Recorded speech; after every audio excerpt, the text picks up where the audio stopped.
Salmo 31. Esse é um salmo de Davi. E esse salmo, se você ler todo esse salmo, você verá com bastante clareza como é que ele se desenvolve. Primeiramente, nós vamos ver o salmista descendo às profundezas da morte. O coração dele está cheio de temor, ele está cheio de medo, ele está cheio de preocupação, ele está desencorajado, ele está cercado de problemas por todos os lados. E aí, no final desse salmo, nós vemos uma situação completamente diferente. Nós vemos o salmista louvando a Deus desimpedidamente, bendizendo a Deus. E se a tônica primeira era de temor, de medo, de desesperança, no final a tônica ela muda drasticamente. E vamos vê-lo, como eu disse, adorando o Senhor, bendizendo o Senhor. Agora, o que aconteceu, o que tornou isso possível, dele passar da dor, da tristeza, para a alegria e para o louvor ao Senhor? Eu creio que está mais ou menos no meio desse salmo, uma revelação, um entendimento claro que ele teve acerca do Senhor, acerca da sua posição em Deus. O salmo começa com o salmista Davi dizendo: em ti, Senhor, me refugio. No versículo 1, não seja eu jamais envergonhado, livra-me por tua justiça. Ele diz, tu és, no versículo 3, porque tu és a minha rocha, a minha fortaleza, por causa do teu nome tu me conduzirás e me guiarás. Tirar-me-ás do laço que as ocultas me armaram, pois tu és a minha fortaleza. E no 9 ele diz, compadece-te de mim, Senhor, porque me sinto atribulado, de tristeza os meus olhos se consomem, e a minha alma e o meu corpo. Gasta-se a minha vida na tristeza, e os meus anos em gemidos, debilita-se a minha força por causa da minha iniquidade, e os meus ossos se consomem. No 11 ele diz, tornei-me opróbrio para todos os meus adversários, espanto para os meus vizinhos e horror para os meus conhecidos. No 12 ele diz, estou esquecido no coração deles como morto, sou como vaso quebrado, pois tenho ouvido a murmuração de muitos. Terror por todos os lados, conspirando contra mim, tramam tirar minha vida. E aí a segunda parte desse salmo, aí por exemplo no versículo 21, diz, bendito seja o Senhor, que engrandeceu a sua misericórdia para comigo, numa cidade sitiada. Eu disse na minha pressa, estou excluído da tua presença, obstante, ouvi minha súplice, clamei por seu socorro. Amai o Senhor, vós todos os seus santos. E no 24 ele diz, sede fortes e revigore-se o vosso coração, vós todos que esperais no Senhor. Muitos creem que esse salmo, a inspiração para esse salmo veio quando Davi fugia da presença do seu filho Absalão. Você se lembra, a história é bastante conhecida. Absalão, seu filho, ele ficava à porta do palácio e todas as pessoas que vinham se aconselhar com seu pai, o rei Davi, ele os chamava num canto e dizia, antes de falar com meu pai, você pode me contar qual é a sua causa? Então as pessoas abriam o coração para com Absalão e ele dizia, se você tivesse alguém aí dentro do palácio que te ouvisse. Ele estava maquinando contra o próprio pai. E ele se tornou um homem bastante poderoso, a tal ponto que ele reuniu consigo muitos revoltosos. E ele parte então para Jerusalém para destronar o seu pai. E aí o seu pai, para preservar a sua vida e a vida de muitos dos seus servos, ele foge apressadamente de Jerusalém. E aí quando ele está saindo de Jerusalém, ele está passando por um lugar chamado Baurim. E aí lá em 2 Samuel, capítulo 16, a partir do versículo 5, diz que um homem, um benjamita, um homem da tribo de Benjamim, da família de Saul, chamado Simei, como se não bastasse toda a dor do rei Davi, diz que esse homem, ele veio ao lado de Davi, eu imagino que fosse uma estrada mais baixa, um barranco, imagino, e ele veio assim, ao longo do barranco, e diz que ele vinha jogando pedras no rei e nos seus servos, jogando terra e amaldiçoando o rei. E aí um dos generais de Davi, Absai, que era parente de Joabe, os filhos de Zeruia, Absai diz para o rei Davi, permita, meu senhor, que eu passe adiante e tire a cabeça desse homem que está amaldiçoando o rei. E aí Davi diz algo maravilhoso. Ele diz assim: se o Senhor mandou ele amaldiçoar, deixa ele amaldiçoar. Quem sabe o Senhor não me pagará a maldição dele com algum bem, com algum favor. Quem sabe o Senhor não fará isso por mim? Então, eu creio, deixa-me imaginar, que talvez a inspiração veio exatamente nesse momento, quando Davi percebeu, conforme ele diz mais tarde no Salmo 31, versículo 15, é esse salmo que eu vou compartilhar nessa manhã, quando ele disse: nas tuas mãos estão os meus dias. Quando Simei o amaldiçoava e jogava pedras e terra e falava palavras de morte para com o rei Davi, ficaria muito apropriado na boca de Davi, o servo de Deus, essas palavras: nas tuas mãos estão os meus dias.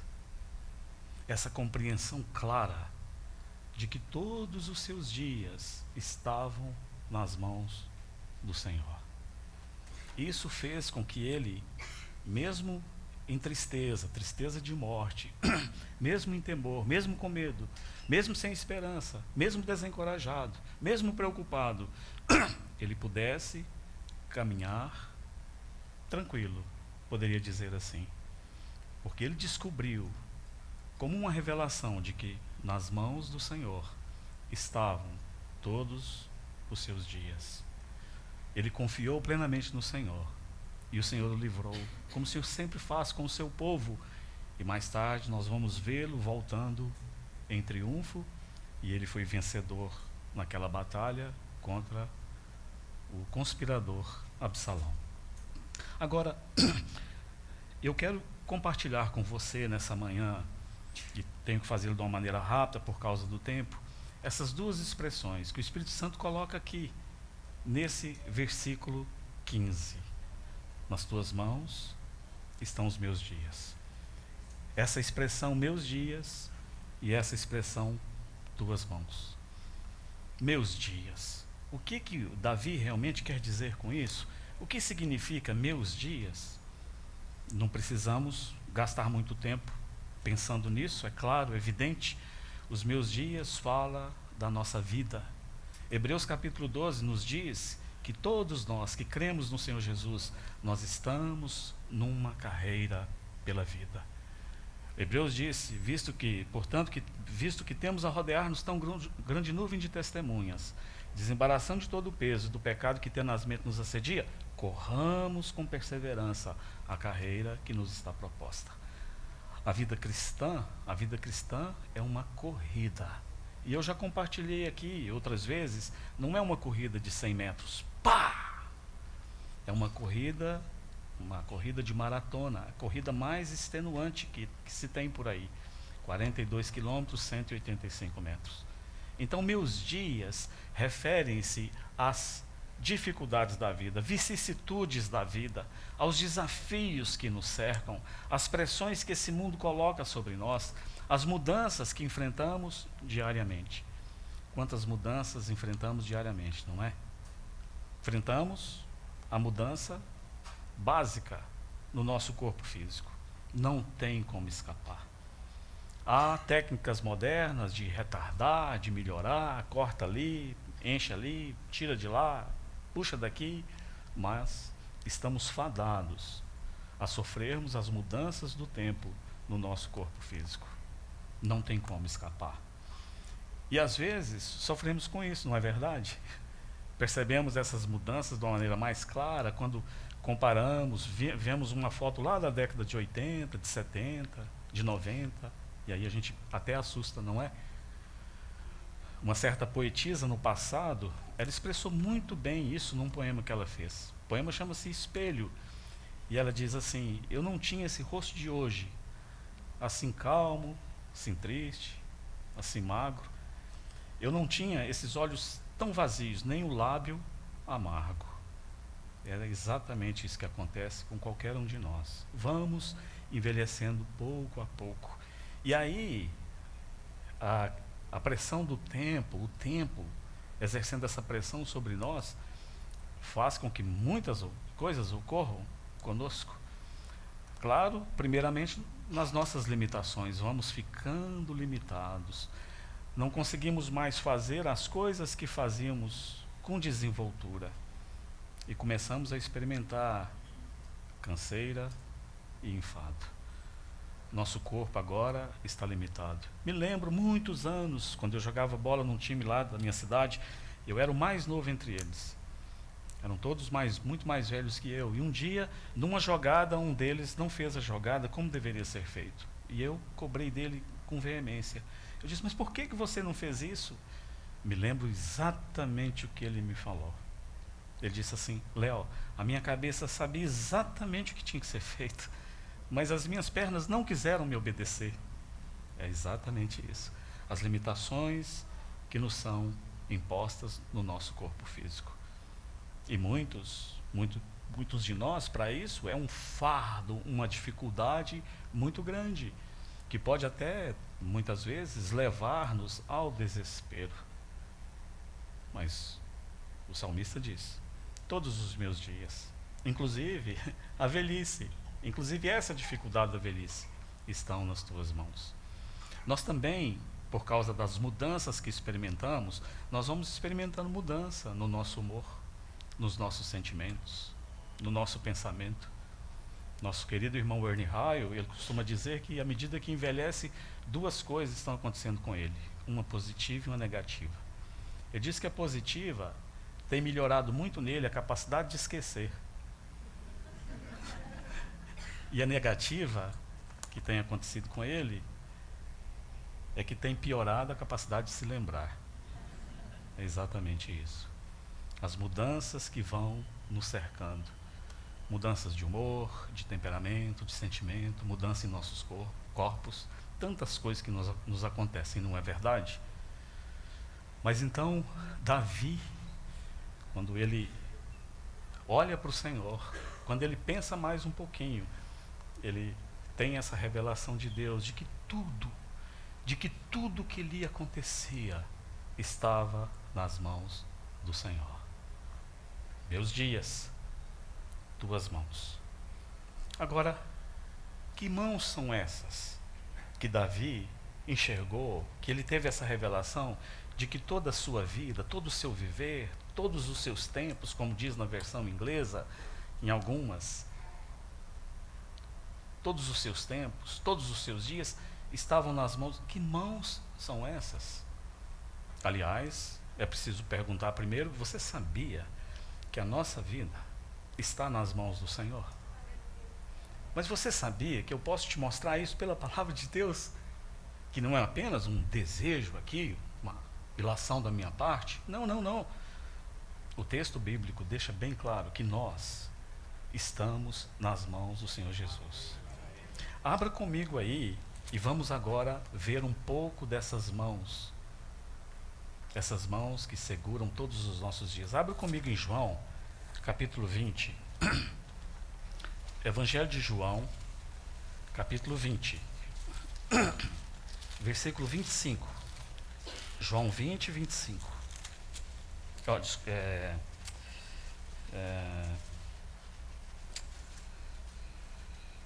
Desculpa, irmãos.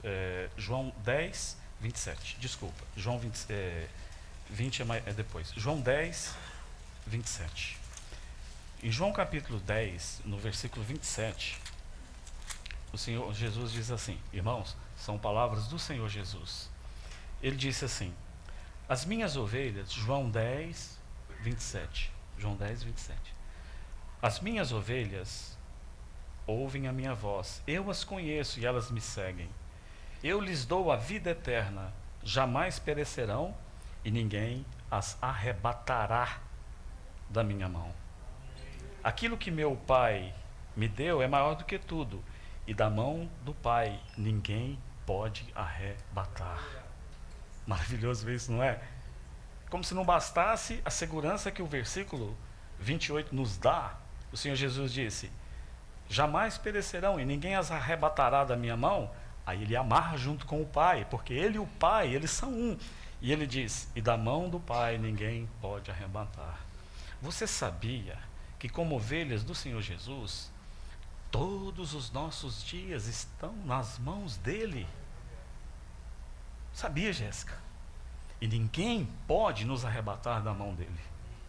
Me lembro de uma história contada por Campbell Morgan no comentário de Campbell Morgan no Evangelho de João, capítulo 10, quando ele compartilha acerca do Senhor Jesus como sendo a porta. Aqui no capítulo 10, o Senhor Jesus diz: eu sou a porta.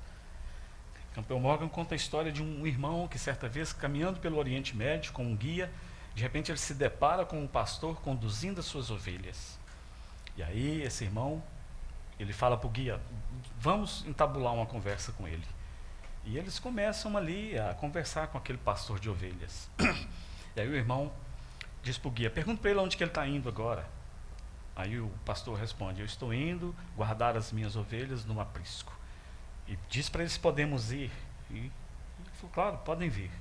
Chegaram, era uma construção tosca, rústica, eram apenas pedras empilhadas num círculo, e aqui no centro tinha uma abertura. Não tinha porta, apenas uma abertura. E ele então chamou suas ovelhas, elas entraram, e aí esse irmão disse para o guia: pergunta para ele onde é a porta disso aqui, porque essa abertura aqui, as ovelhas estão indefesas. E aí o pastor disse para ele assim: quando elas estiverem dormindo ali, daqui a pouco, quando escurecer, eu vou deitar aqui, nessa abertura que você vê, é aqui que eu durmo. Então eu me torno literalmente a porta das minhas ovelhas. Se qualquer predador natural quiser arrebatá-las da minha mão, tem que passar por cima de mim. Maravilhoso isso, não é? Você não queria fazer parte de um aprisco assim, com um pastor tão cuidadoso, tão amoroso? A boa notícia é que nós fazemos. Ninguém pode nos arrebatar da sua mão. Sabe, irmãos, eu creio que poderia traçar todo o motivo, ou talvez o motivo principal das nossas tristezas, da nossa mágoa, do nosso medo, do nosso temor, da nossa desesperança, do nosso desencorajamento. Sabe por quê? Eu penso. É porque deixamos muitas vezes, tolamente, por falta de revelação dessas mãos amorosas, nós deixamos essas mãos e preferimos vir para as mãos uns dos outros, ou, se poderia, você me entende, vir para as nossas próprias mãos, nós cuidarmos de nós mesmos e sairmos dessas mãos tão amorosas, tão poderosas. Esse é o nosso grande problema. O lugar mais seguro do universo está aqui. Davi descobriu o seu segredo. Nas mãos do Senhor Jesus é o lugar de mais segurança para nós, suas ovelhas. Abra comigo aí em Mateus capítulo 14. Vamos ver mais uma característica dessas mãos do Senhor Jesus. Mateus capítulo 14, versículo 31. Novamente é um texto bastante claro. O Senhor Jesus, certa feita, os discípulos estavam no mar, no barco, e de repente o Senhor Jesus lhes aparece. E eis que ele vem andando sobre as águas. E aí Pedro, que era o porta-voz dos demais, cheio de coragem, ele disse: Senhor, és tu? Sim, sou eu. Então manda que eu vá também encontrar contigo, que eu ando sobre as águas. E o Senhor Jesus disse: vem. E diz a palavra, o texto santo, que ele foi andando. E aí num determinado momento, ele olhou para a circunstância e ele começou a submergir. Não tem nada de errado. Muitas vezes por incredulidade, muitas vezes por medo, muitas vezes porque nossos corações estão assaltados com tantos pensamentos, muitas vezes por causa das pressões desse mundo, um perde um emprego, o outro não sabe o que acontecerá com o filho, aquela família, uma doença terrível se abateu sobre elas, aquela outra perdeu o provedor da casa. Muitas vezes nós estamos também, como esse apóstolo amado, submergindo, estamos afundando. E aí, ele era muito falador, ele falava muito, mas bobo ele não era. Aí ele grita, ele diz: socorro, Senhor, salva-me. E aí o versículo 31 é tão bonito, lindo, lindo. E eu creio que a partir de hoje você vai vê-lo com outros olhos. Ele diz assim, lá no versículo 31. No 30, o finalzinho é: salva-me, Senhor, oh help. E aí, o 30 diz assim: e prontamente Jesus. Oh, irmãos, prontamente Jesus. E prontamente Jesus, estendendo a mão, tomou e lhe disse: homem de pequena fé, por que duvidaste? Maravilhoso, não é? Davi, isso não é maravilhoso? Jesus só o repreendeu depois que o salvou. Primeiro ele precisava ser salvo. Primeiro o Senhor cuida dele. Aí depois o Senhor o repreende e vai ensiná-lo. E aí diz assim, no 32, subindo ambos para o barco, cessou o vento. Irmãos, me ajudem a pensar. Eu tenho pensado, considerado sobre esse versículo. Considera comigo. Jesus está ali em cima das águas. Pedro vem encontrar com ele. O barco ficou lá. E aí Pedro começa a submergir. Aí ele grita. E aí o Senhor prontamente, o texto fala assim, naquela mesma hora é o sentido. Ele acabou de falar. Essa é a ideia do texto. Ele acabou de falar e o Senhor Jesus o segurou. Mas o Senhor Jesus está sobre as águas. Pedro está lá embaixo afundando. E aí o Senhor Jesus estende as mãos e agarra o seu discípulo e o puxa para cima. Nas versões inglesas é essa versão, usa a palavra up. Mas como é possível? O Senhor Jesus estava apoiado em algo que é instável, sobre as ondas do mar. Ele não estava apoiado sobre essa superfície plana e sólida. E mais difícil ainda, se a tradição estiver correta, que Pedro era um homem zarrão, um homem forte, talvez do porte do nosso irmão Eduardo Burke. Mas que mão poderosa e forte é essa do Senhor Jesus para pegar esse homem, seja do tamanho do Eduardo, seja do tamanho do Léo. Mas é muito difícil você trazer alguém que está lá e você trazê-lo para a superfície. E o Senhor Jesus o trouxe para a superfície.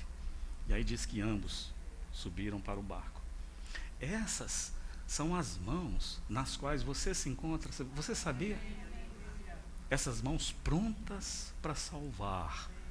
Então, seja qualquer situação que você estiver passando, de incredulidade, de medo, de desesperança, de desencorajamento, basta chamar, basta clamar: Senhor, salva-me. E essas mãos, nas quais estão todos os nossos dias, estão prontas para nos colocar em segurança dentro do barco. Eu me lembro,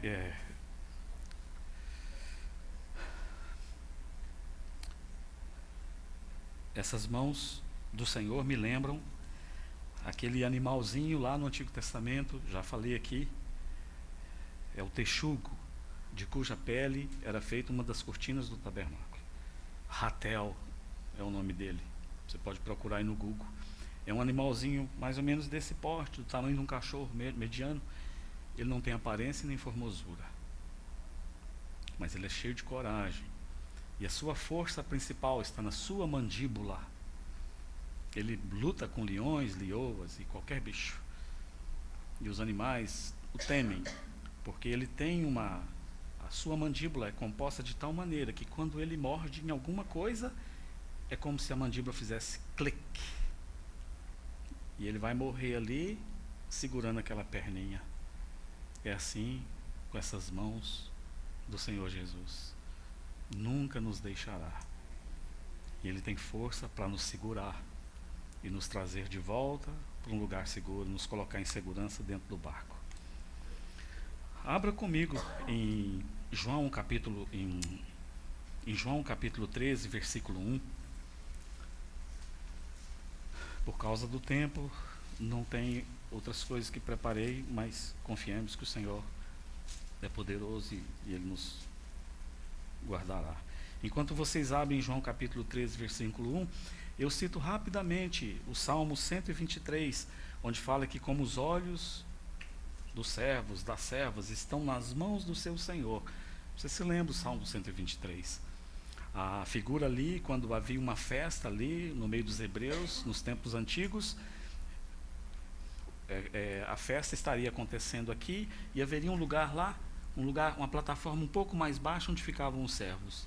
E eles eram instruídos a olharem o tempo todo para as mãos do seu mestre. Então, quando acabasse, por exemplo, a coxinha. O mestre faria apenas isso aqui que eu fiz agora, um sinal combinado, pré-determinado. Então eles trariam coxinha.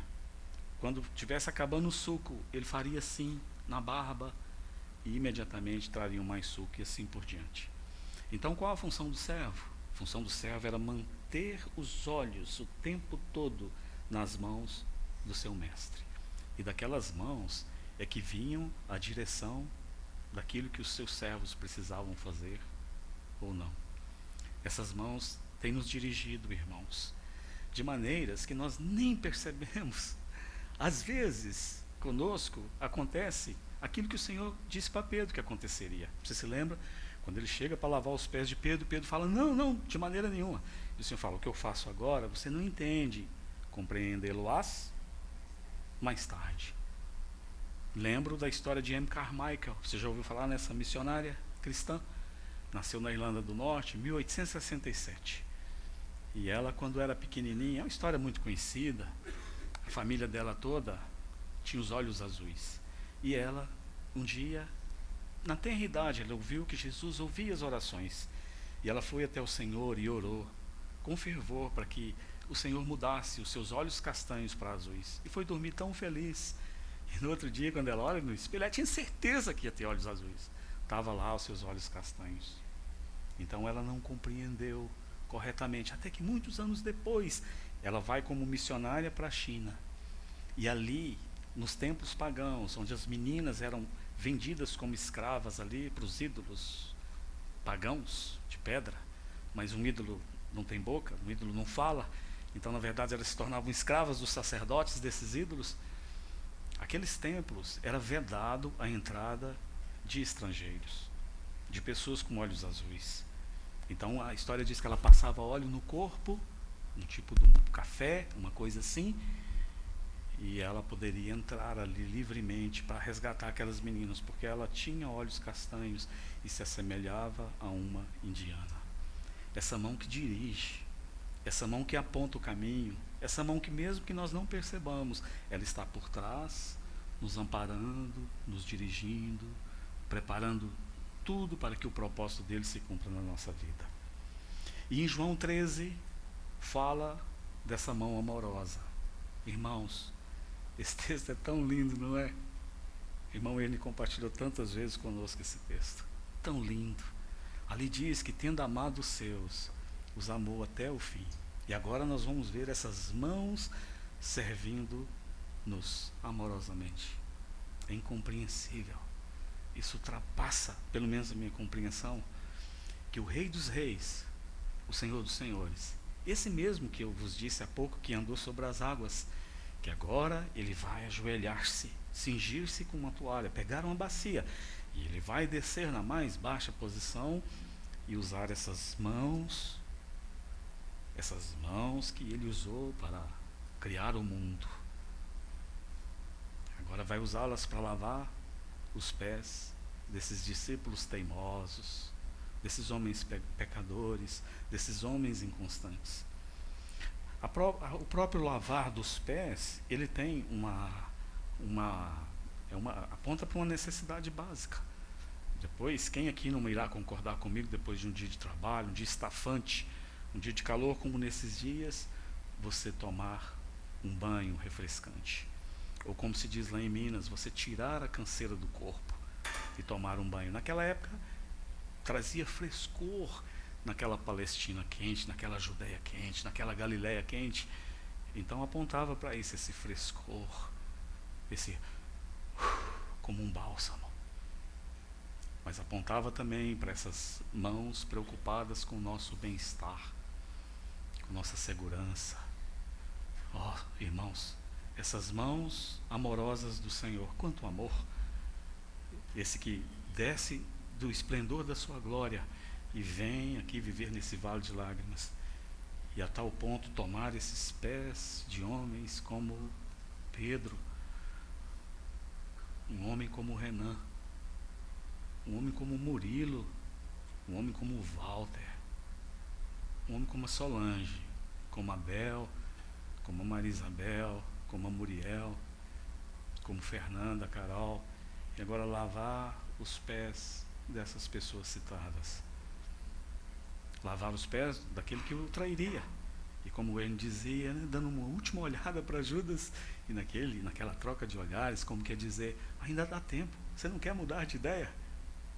Essas mãos amorosas, essas mãos que lavaram e lavam os nossos pés todos os dias. Mas também, por fim, essas mãos perfuradas. As mãos de Jesus estão perfuradas. E como um sábio já disse, elas carregarão para sempre, para a eternidade, as marcas da cruz. Às vezes nós romantizamos a crucificação do Senhor, não é verdade? E we take for granted, em inglês, né? E romantizamos. Irmãos, foi algo muito doloroso. Essas mãos amorosas, essas mãos do Rei dos Reis, agora ela ser perfurada, mãos perfuradas. E através daqueles cravos, sangue, que Pedro vai dizer na sua epístola, mais precioso do que o ouro e do que a prata. Esse sangue que verteu ali, daqueles cravos, daquela mão traspassada, por causa desse sangue, nós somos comprados, nós somos redimidos, nós somos resgatados, comprados de volta para o Pai. Ele nos comprou com o seu sangue e agora Ele traz e diz, Pai, estão aqui, estão redimidos, estão resgatados, pertencem a Ti novamente. Todos os meus dias estão nas Tuas mãos. Nas Tuas mãos estão todos os meus dias. Por que que você andará abatido? Por que que a sua alma está tão preocupada? Por que que você está preocupado com os destinos da nossa nação, com os destinos do mundo? Saiba, lembre-se nessa manhã, nossos dias estão nessas mãos que eu descrevi para você. Há motivo de temor? Há motivo de termos medo? Não. Ninguém pode nos arrebatar da sua mão. Graças a Deus por isso. Estamos nas mãos de Cristo. E isso deve nos bastar. Vamos orar. Pai, te bendizemos tanto pelo dom do teu Filho e declaramos nessa manhã que Ele é o nosso Senhor, Ele é o nosso Salvador. Tu disseste acerca do teu Filho certa vez que Ele é o teu Filho amado, em quem o Senhor tem o seu prazer. Nós nos juntamos ao Senhor nessa manhã e te dizemos, Pai, o Senhor Jesus é aquele em quem temos todo o nosso prazer. Te agradecemos, amado Senhor Jesus, porque todos os nossos dias estão nas tuas mãos. Que segurança! Senhor, isso nos traz uma paz, isso nos revigora, isso nos dá uma segurança plena de saber que hoje, amanhã e para todo sempre, Tu que és imutável, o Senhor nos guardará, o Senhor nos manterá, o Senhor nos segurará com firmeza nas Tuas mãos. E nada, nenhuma mudança, nada, ninguém, nada agora, nada no porvir é capaz de nos arrebatar das Suas mãos. Nem as dificuldades da agora, nem aquela que, se o Senhor não voltar, um dia nos encontrará a morte. Nada pode nos separar e nos arrebatar das Tuas mãos. Te louvamos, Senhor.